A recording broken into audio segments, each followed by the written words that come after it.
long johns. Typically, and especially in America, granting vast numbers of mortgages to people who can't afford them on properties which are diminishing in value. It's the so-called subprime situation, yes. The subprime market. Yes. How does that work, in fact? Well, imagine, if you can, say, an unemployed black man sitting on a crumbling porch somewhere in Alabama in his string vest, and a chap comes along and said, would you like to buy this house before it falls down? And why don't you let me lend you the money? And is this chap who says this, is he a banker? Oh, no. He's a mortgage salesman. His income depends entirely on the number of mortgages that he can arrange. So his judgment to arrange mortgages is completely objective? Completely objective, yes, absolutely. It would. Yes. Yes. And what happens next? Well, then this debt, this mortgage, is taken, bought by a bank and packaged together on Wall Street with a lot of other similar debts. Without going into much detail about what is actually... Without going into any detail, no, it's far too boring. And so this is put into a package of debt, and then it's moved on to Wall Street, and it's extraordinary what happens then, that somehow this package of dodgy debts stops being a package of dodgy debts and starts being what we call a structured investment vehicle. And SIV? An SIV, exactly, yes. Yes, I see. And then someone like you comes along and buys it. I buy it, yes, and then I will ring up, I don't know, somebody in Tokyo and say, look, I've got this package, do you want to buy it? And they say, what's in it? And I say, I haven't got the faintest idea. And they say, how much do you want for it? And I say, $100 million. And then they say, fine, that's it. And that's the market.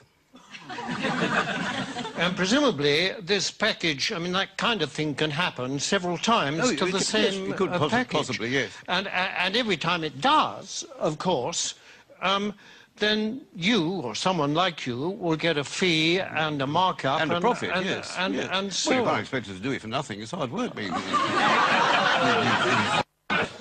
In view of the fact that in these packages is a lot of dodgy debt, what is it about it that attracts the financial, risk takers? Yes, well, because these hedge funds, as they're called, which specialise in these debts, they all have very good names. You mean they're responsible companies? No, I don't know. It's nothing to do with their reputation. They have actually very, very good names. The names they think up for them are very good. I'll give you an example.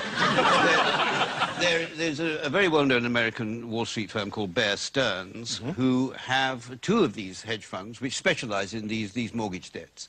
And they lost so much money, lost so much of its value, that Bear Stearns announced that they would have to put in $3.2 billion into one of the funds to try and keep it afloat. $3.2 billion? $3.2 billion, yes. And even then they said the investors couldn't get any money out of it and they were going to let the other fund go. But one of these funds was called the High Grade Structured Credit Strategies Fund, and the other was called the High Grade Structured Credit Enhanced Leverage Fund. Well, that sounds very good. That's good, isn't it? It sounds very trustworthy. Actually, this is the magic of the market. What started off as lending a few $1,000s to an unemployed black man in a string vest has become a high-grade structured credit enhanced leverage fund.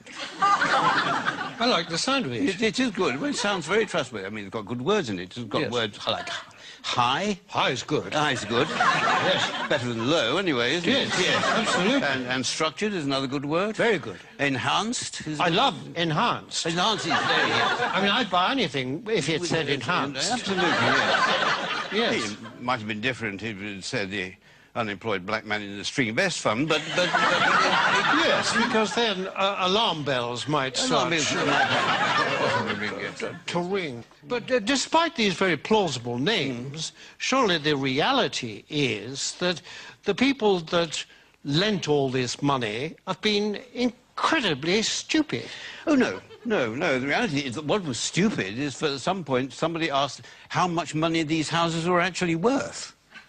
I mean, if they hadn't bothered to ask that question, then everything would have gone on as perfectly normal. But unfortunately, they did. I see, but now, you see, people are saying the crisis is likely to turn into financial meltdown. I mean, can that be avoided? It can be avoided, provided that governments and central banks give us, the financial speculators, back the money that we've lost. But isn't that rewarding greed and stupidity? No, no. It's rewarding what the Prime Minister Gordon Brown called the ingenuity of the markets. That is You see, and we don't want this money to spend on ourselves. We want this money just to go into the market so that we can carry on borrowing and lending money as if nothing had happened without thinking too much about it.